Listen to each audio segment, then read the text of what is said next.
22 en punto de la noche, Enrique, ¿verdad? Sí, estamos en vivo y en directo acá en Unicanal, estamos haciendo Cara o Cruz y como cada noche disfrutando Segafredo, Enrique, el café Riquísimo. expreso más vendido del mundo. Una delicia este café. Muy rico, realmente, tengo que decirlo. ¿Estás tomando, doctor? Poco, si no, Jorge te pega después. No. ¿Sabías eso, verdad? Realmente es muy bueno. No, es muy bueno. Bueno, doctor, queremos abordar contigo, obviamente, el tema particular del doctor Leo, pero creo que genéricamente también nos va a ayudar a entender el lío de las FIFA en general. El doctor Leo rechaza su extradición, ¿verdad? Así es. Nosotros estamos ahora, digamos, litigando este proceso de extradición. Habíamos cuestionado la inexistencia de un proceso. Eso fue resuelto por la Cámara de Apelaciones. Si bien aún no fuimos notificados por la prensa, hemos accedido a ciertos argumentos. Y bueno, inicialmente nos parece un tanto confusa la decisión de la Cámara de Apelaciones, al menos por lo publicado en los medios de prensa. ¿Por qué? Porque habla de otorgarnos un plazo de 10 días a la defensa para contestar el traslado. ¿Por qué nos parece confusa esta decisión? Porque el objeto de la apelación no era la discusión de cuál era el plazo, sino de la inexistencia de un procedimiento. O sea, nosotros no estábamos discutiendo si eran 3 días o eran 10 días. Quienes habían propuesto esa discusión eran los representantes del Ministerio Público, que habían dicho que no tendrían que ser 3 días, sino tendrían que ser 10 días. Nosotros habíamos dicho, no hay procedimiento. Claro, yo escuché atentamente una nota que te hizo Carlos en la radio. Y quiero plantearte un disenso, Jorge, sobre el punto. Pero lo que pasa es que hay pues un principio que dice que la falta de reglamentación no puede menoscabar la cuestión de fondo. O sea, lo estoy conceptualizando en esos términos, no porque se diga en esos términos, porque creo que entendés la situación. Es decir, vos tenés 2 tratados de extradición con Estados Unidos, no uno, y resulta que esos tratados establecen, digamos, normas generales para resolver el problema, ¿verdad? Entonces ahí es donde yo no entiendo cómo es que se puede alegar la falta de reglamentación para menoscabar la cuestión de fondo que establecen los tratados. Bueno, básicamente la cuestión es una cuestión muy interesante. El artículo 17, inciso 3 de la Constitución Nacional establece que en cualquier procedimiento penal las reglas de juego tienen que estar previamente establecidas en una ley.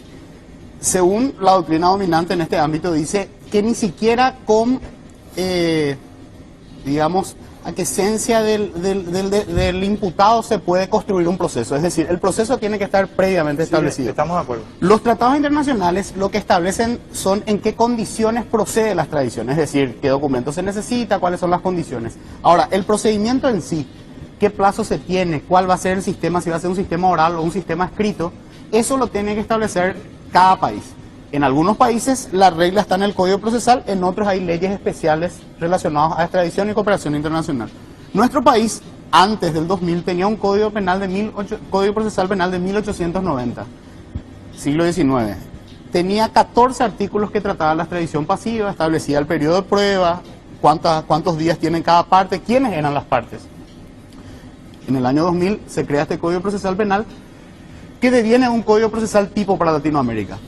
¿Cuál es el problema? El Código Procesal tipo para Latinoamérica no tenía un procedimiento para la extradición. ¿Por qué? Porque era un Código Procesal tipo, o sea, no era un código para un país. Entonces, habían cuestiones que deberían ser completadas por los países o, definitivamente, como lo tiene, por ejemplo, Brasil o lo tiene la mayoría de los países de Europa, no lo tienen incorporados en el Código Procesal, sino tienen una ley especial relacionada al tema internacional.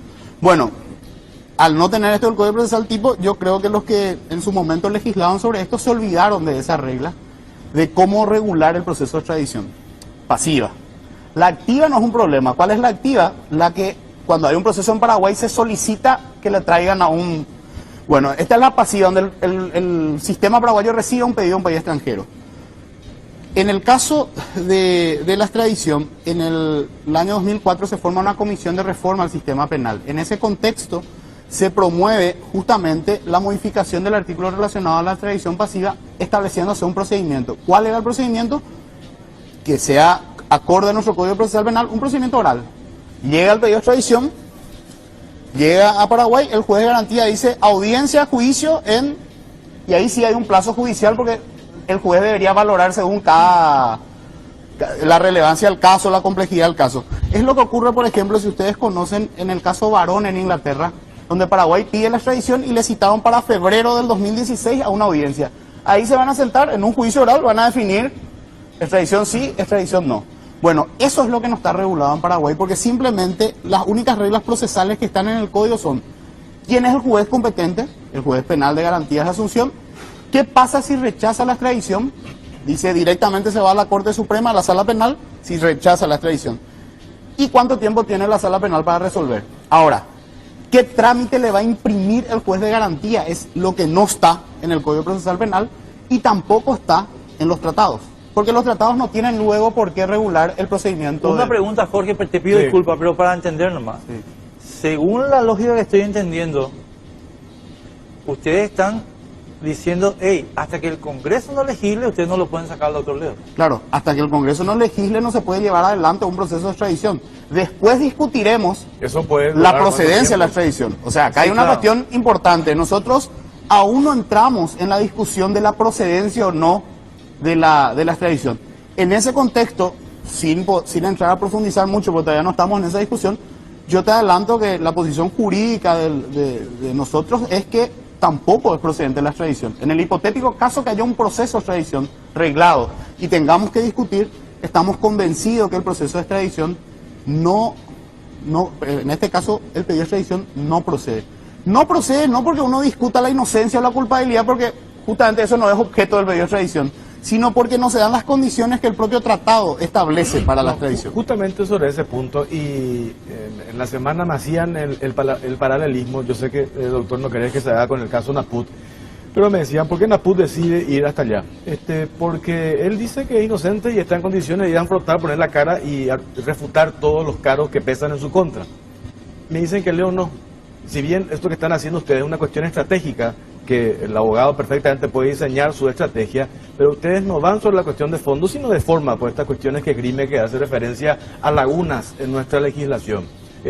Pero la lectura que se hace es, vamos a usar toda la estrategia jurídica, ayudado por esta laguna de nuestra legislación, para tenerlo acá y no ir a dar la cara y afrontar la justicia. No, la primera cuestión que hay que precisar es la siguiente.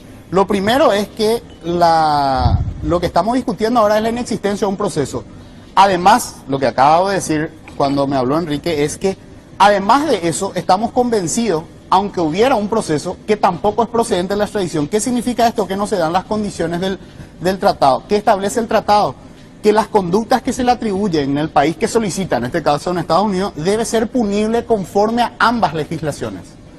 Yo no conozco el caso Naput, ni conozco los detalles de su acusación, pero la doble incriminación hubiera sido juzgada entre Estados Unidos y Suiza, no entre Estados Unidos y Paraguay, como es en el caso Leos. Entonces, yo no sé ni cuál fue la decisión ni cuál la estrategia de sus abogados para someterse a la justicia de Estados Unidos, pero hay que hacer una primera observación. La decisión de si correspondía o no la extradición era comparar los sistemas jurídicos de Suiza y Estados Unidos, en el caso Naput. En el caso en el caso Leos es comparar los sistemas jurídicos de Paraguay y Estados Unidos. Entonces, nosotros estamos convencidos que las acusaciones contra Leos en Estados Unidos no son punibles en Paraguay. Estamos convencidos de ellos. O sea, nosotros no estamos haciendo acá ningún otro tipo de juicio más que un juicio jurídico penal. Las conductas descritas en la acusación de Leos son punibles según la legislación paraguaya. Estamos convencidos que no. Ricardo, disculpame, pero te tengo que hacer la siguiente pregunta, que yo sé que... pero, a ver... Ricardo, ¿vos querés que yo tenga acá a Ricardo Preda en mi bolsillo? Sí quiero. Bueno, tenés que pagarle al canal 6 millones. Pero ¿yo qué gano? Si yo voy a ser el portador. Entonces dame 2 millones más a mí. Y le das los 6 millones al canal y yo pongo acá a Ricardo Preda. Eso para ustedes no es delito. En Paraguay, si fueras funcionario público sería un delito. Como es en el ámbito privado, el sistema jurídico penal paraguayo no interviene cuando es una cuestión entre particulares. Es decir, el soborno privado no existe en la legislación paraguaya. El soborno solamente se castiga en el ámbito de la función pública. Es una cuestión de decisiones político-criminal de persecución penal. O sea, no estamos acá haciendo, Enrique, ninguna valoración. Yo no te digo que eso es bueno o es malo. Lo que pasa es que tenemos que circunscribirnos así es jurídico penalmente relevante en Paraguay. Yo quiero hacer, Jorge, perdóname, porque quiero hacer una pequeña declaración de principio para que la gente entienda mi posición también sobre el tema cuando te hago la pregunta. Yo creo que aunque venga Dios, nuestro Señor, a pedirte la extradición, en Paraguay la Constitución del Paraguay es la que manda. O sea, a mí, discúlpenme los amigos de Estados Unidos, acá en Paraguay manda la Constitución paraguaya, punto, ¿verdad? Esa es mi posición de principio. Ahora, dicho esto, vamos, hay una situación en la cual no solamente se hizo el pedido para que yo ponga acá a Ricardo Preda, sino que además yo los 2 millones que me diste, deposité en un banco de Estados Unidos. Sí. Supongamos que eso sea, vamos a dar por cierto los hechos sin que esto sea así, o sea, para estudiar el ejemplo, siempre hipotéticamente. La cuestión no es si el hecho ocurrió en Estados Unidos, Enrique, la cuestión es para que corresponda a la extradición, como Leos está en Paraguay, la misma conducta debería ser punible conforme a la legislación paraguaya. Ejemplo, si un ciudadano americano viene y adquiere un arma de fuego en Paraguay, un arma de fuego de tipo de guerra, adquiere en Paraguay, luego va a Estados Unidos y nosotros en Paraguay le queremos extraditar por haber portado un arma de guerra. La legislación americana, la Constitución americana, le garantiza al ciudadano aportar un arma, aunque sea un arma de guerra. En Estados Unidos, cuando pidamos la extradición por el mismo tratado, nos van a decir, no, todo lindo, puede salir tu fiscal general a decir que es bárbaro que una persona porte un arma de fuego. En mi país, le va a decir el sistema judicial americano, en mi país eso es lícito, por lo tanto no te otorgamos. No es ninguna valoración mía si eso está bien o está mal, es simplemente indicar que hay sistemas jurídicos que valoran penalmente algo como relevante y otros sistemas jurídicos que no lo valoran. En el caso particular del soborno privado, hay muy pocos países aún del sistema, digamos, continental europeo, como el paraguayo, que prevé el soborno privado. Es un hecho que hace unos pocos años recién entró en la discusión de penalizarlo. De hecho, que en Estados Unidos, y esto lo pueden averiguar, ni siquiera es una infracción federal, es una infracción en varios estados, entre ellos en el estado de Nueva York. Como la ley RICO, que sí es una ley federal, permite incorporar para analizarlo cualquier ley, incluida una estadual, incorporó el soborno privado y todo su caso se sustenta sobre el soborno privado. Que eso se valore penalmente en Paraguay, bueno, el legislador paraguayo no lo ha penalizado, o sea, aún. Para que sea muy claro, perdón Jorge, sí, para que sea clarísimo para la gente, la figura de yo pedirte a vos, Ricardo, que me des una guita aparte del contrato con el canal para poner acá tu nombre, en Paraguay no es delito. No, esta es una empresa privada. Si hubiera sido la TV pública... O sea, directamente no es delito, o sea, no es delito. No es un delito. A no ser que se demuestre que el origen de dónde viene ese dinero para pagar ese soborno. El origen de ese dinero pues es un dinero ilícito. Sí, pero ellos no están discutiendo eso. Claro. Lavado de dinero. No, el lavado de dinero es porque ese dinero se depositó en las cuentas norteamericanas. El lavado de dinero es porque el dinero que se lavó es proveniente del soborno privado. Y en nuestra legislación, para que haya lavado de dinero, no tiene que provenir nomás de un hecho antijurídico. Disculpen la informalidad en el lenguaje, pero debe provenir de unos delitos que están en un catálogo, que están en el Código Penal. Obviamente el soborno privado no está en el catálogo porque ni siquiera es luego un delito en el Código Penal y menos va a estar en el catálogo. Entonces, acá la cuestión no son los rótulos de los delitos, sino la conducta que se describe como delito. Entonces, lavado de dinero con ese nombre existe en la legislación paraguaya. Ahora, lo que uno tiene que ver en la acusación americana es si lo que ellos le atribuyen en cuanto a la conducta se subsume, o sea, se encuadra dentro del lavado de dinero de Paraguay. Te doy un ejemplo. Supongamos que en Arabia Saudita hay un delito que se llama injuria. En nuestro Código Penal también hay un delito que se llama injuria. Solo que la descripción en Arabia Saudita sería la mujer que vistiera una vestimenta que le permita ver la rodilla. Será castigado con pena. Pide el gobierno de Arabia Saudita un pedido de extradición a una mujer que se haya vestido de esa manera en ese país, acá en Paraguay.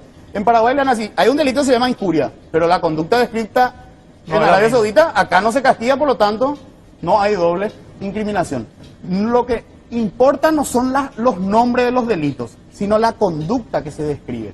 O sea, por más que se llamen igual, o sea, por más que acá sea lavado de dinero, hay que ver qué conducta específica al lavado de dinero le atribuyen y si esa conducta específica se castiga acá. Pero el lavado de dinero también hay una acusación contra Leo Sí, sobre el lavado de dinero. proveniente Aparte, del soborno privado. Pero es proveniente del soborno, Soborno privado, privado, que acá entonces, no es delito. Claro. Pero no, pero en la acusación habla soborno, lavado de dinero. Sí, pero el lavado de dinero siempre, Pero te explico ¿de dónde porque se en el acusa? lavado de dinero siempre tiene que venir de algún delito. Claro.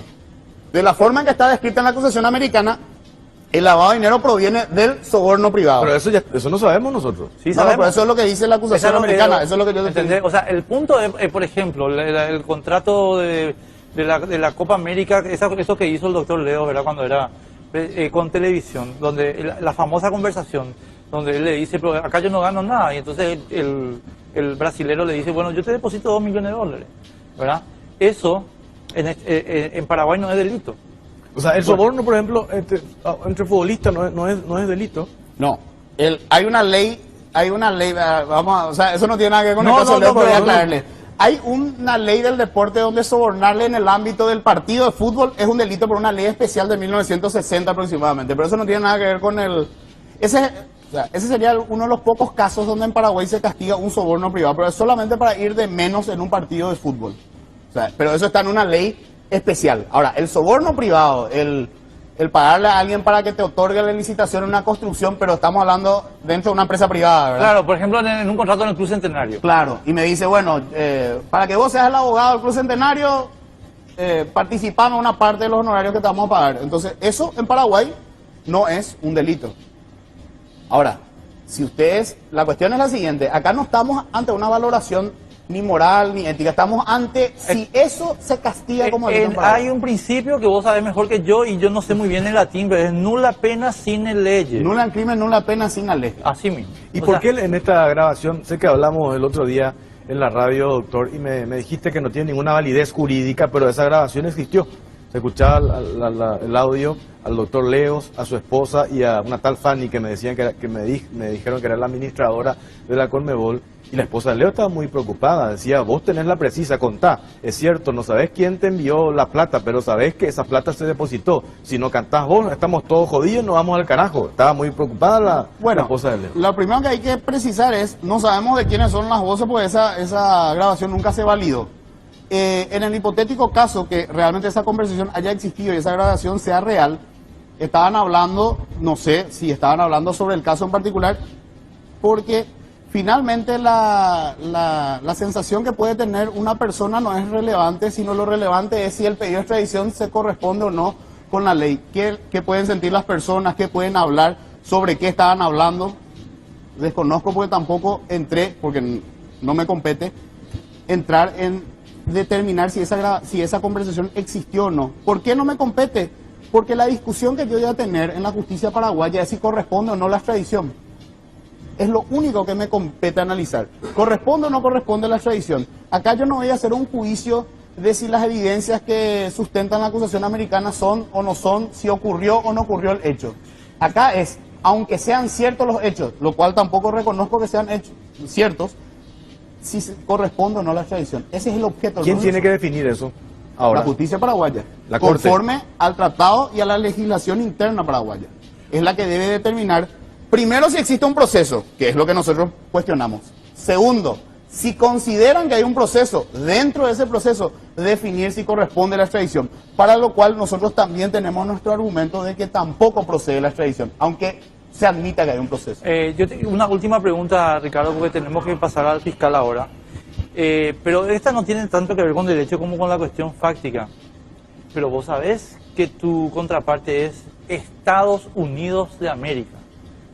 Quiero decirte, leí un artículo, no sé de quién la vez pasada, ahora me voy a acordar el nombre, le pido disculpas al autor, pero muy interesante, acá de la media paraguaya, diciendo, todos sabemos que la Embajada de Estados Unidos en Paraguay entrena jueces, entrena fiscales, les da soporte, les da apoyo tecnológico, etcétera. Entonces, cuando la Embajada de Estados Unidos dice algo, acá los jueces y los fiscales paran todito la oreja. ¿Vos estás consciente que estás contra eso o no? Bueno, sé quién es la contraparte y por eso cuando veo una cuestión así, no, acá le quieren favorecer al doctor Leo, acá hay que ver bien y hay que poner la balanza. Acá el más poderoso no es el doctor Leo, definitivamente, o sea... Me parece muy claro. O sea, acá el más poderoso no es el doctor Leo, así que querer sembrar dudas acerca de lo que puede hacer la justicia, si le favorece al doctor Leo, no crean que lo va a favorecer porque él es el más poderoso. Desde mi punto de vista, la justicia paraguaya le va a favorecer al doctor Leo si hace lo correcto. Y ahora lo importante acá es, espero que todos aquellos magistrados o que intervengan en el proceso, que alguna vez haya disfrutado algún viaje pagado por el gobierno americano, se inhiban a participar del caso. ¿Pero tenés la lista? No tengo. Pero No. deberías tenerla. No, pero yo apelo a la dignidad de cada persona y a la dignidad de cada magistrado. No, por no, un lado. Yo te digo, Ricardo, perdóname, para no generalizar. Sí. Yo me fui 2 veces invitado por el gobierno de Estados Unidos. Por tanto, tengo un marco de simpatía, digamos, fáctica con la gente de la embajada, etcétera, etcétera, ¿verdad? Es decir, cuando ellos me dicen, che, mira, pues acá tenemos una situación, yo atiendo eso porque ellos fueron buena gente conmigo, ¿entendés? Y es lo mismo que pasa con un juez, entonces, discúlpame, creo que tenés que tener la lista. No la tengo. Los que recibieron el sombrero blanco. O sea, los que se fueron invitados por Estados Unidos, los que entraron pero- en... Bueno, la primera cuestión que te tengo que aclarar es, yo creo que me fui más de 2 veces a Estados Unidos por el gobierno americano. Fui entrenado en el Centro de Entrenamiento de Fiscales Federales en Estados Unidos y creo que la principal enseñanza que me dejaron es que hay que respetar el Estado de Derecho. A 100%. O sea, la conducta puede ser valorada negativamente como uno quiera. Ahora, lo que hay que respetar es el Estado de Derecho. Si eso no se penaliza en Paraguay, no se penaliza. Que la justicia americana considere, y la legislación americana considere como delito algo, no significa que nosotros lo debemos importar, porque ellos no lo harían a la inversa. O sea, y no lo van a hacer de ninguna manera porque su Estado de Derecho le dice, no, nosotros no lo valoramos negativamente acá. Lo que pusiste doctor, sobre las armas. claro, es- o sea, eso es inapelable. Por último, cortito, ¿qué parte de la ley o la Constitución dice que el crimen o delito también tiene que ser penado en Paraguay? En el tratado de extradición. En el tratado En de el Tratado de extradición. Extradición dice expresamente que la doble incriminación de la conducta, en el artículo, te digo, específicamente el artículo 2 dice, darán lugar a la extradición. Absolutamente no. No, yo pero eso tenía está en idea. todos los tratados de Sí, extradición. en la mayoría de los tratados, yo creo que en todos los tratados de extradición, dice, darán lugar a la extradición los delitos punibles con pena de libertad cuyo máximo sea mayor a 1 año o una pena más grave conforme a la legislación de ambas partes. Y acá es muy importante, Enrique, porque acá este tratado, desde el punto de vista de lo que analicé, es mucho más profundo de tratados que tenemos con Brasil, por ejemplo, que dice, deben tipificarse de los mismos delitos. Acá no dice deben tipificarse, dicen deben ser punibles. ¿Qué significa eso? Que ya no es un análisis simplemente si está descrita de la misma manera la norma, sino además si se dan todas las otras condiciones de punibilidad. Por ejemplo, con Brasil tenemos un tratado donde la prescripción se basa sobre el derecho del país requirente. Acá no dice eso. Por lo tanto, si dice punible, yo tengo que analizar si conforme a la legislación paraguaya tampoco está prescrito lo que le atribuyen en Estados Unidos. O sea, acá hay cuestiones muy profundas que hay que analizar en este periodo de extradición. ¿Por qué te digo? Yo no tendría cara para estar acá a decirte que es profundo si mi cliente le hubiesen atribuido que le mató a alguien. Porque eso, la discusión sería si en Paraguay se castiga matarle a alguien, en Estados Unidos se le castiga. No hay mucho que discutir. Porque recuerden que no se discute el fondo de la cuestión. Ahora, una acusación de más de 300 páginas, donde atribuyen delitos que se llaman conspiración, que acá, así con el nombre, luego ya no existe. Soborno comercial, que tampoco existe. Que atribuyen varios hechos ocurridos en varios momentos de la historia. 20 acusaciones Sí. aproximadamente son. Sí, 47 cargos. Analizar todo eso y ver si eso se adecua o no a la legislación paraguaya. Yo creo que los jueces que miraron esto y los miembros del tribunal que creen que en 3 días o en 10 días es porque tal vez van a analizar como se lo hace habitualmente en muchos casos, a la ligera y superficialmente. Acá hay que analizar a profundidad esto porque está en juego la soberanía legal de Paraguay. O sea, acá no vamos a aceptar algo, y siempre lo dije desde el inicio, yo no quiero que acá se juzgue por de quién viene el pedido, sino por cuál es el pedido. O sea, acá hay que analizar cuál es el pedido y si se adecua a la legislación paraguaya, no de quién Hay que viene. analizar cada acusación, delito por delito. Claro, hechos por hechos, ver si se encuadra, ver si no están prescritos, ver si se dan las demás condiciones de punibilidad. Doctor, gracias por... Enrique, si Moria Kazán le contrataba a Ricardo Prea, hoy no estaba en Pero Buen estaba ya en Pastor. Buenos Aires en el jurado Hace rato ya estaba. de no sé cómo te explico. Si le contrataba a Bailando. Ricardo Prea, ¿verdad? Gracias, Doctor, Ricardo. gracias. Abrazo. Muchas gracias. Bueno, Gracias. vamos a la pausa, José. Sí, al corte de la vuelta estamos con el fiscal Juan Emilio Oviedo hablando sobre este mismo tema. Ya venimos. Si sos de los que tiran todo bicho que camina a la parrilla una vez por semana, felicidades. Tenés pulpa de asadero. La pulpa es la esencia que nos hace únicos como Pulp. La única gaseosa con fruta para gente con pulpa. Pulp, naturalmente nuestra.